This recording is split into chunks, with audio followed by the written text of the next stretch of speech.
Esta pequeña cosa que ves aquí ha arruinado toda mi semana. Todo comenzó cuando estaba editando un video y de repente escuché esto.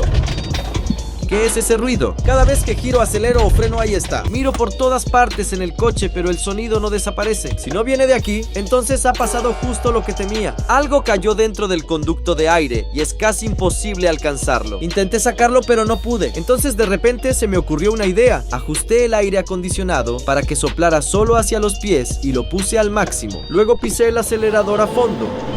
Aquí está, lo saqué. Parece un caramelo. Y creo que sé exactamente quién está detrás de esto. ¿Quién dejó esto en el coche? ¿Yo? ¿Qué es? Un caramelo. Un caramelo, ¿eh?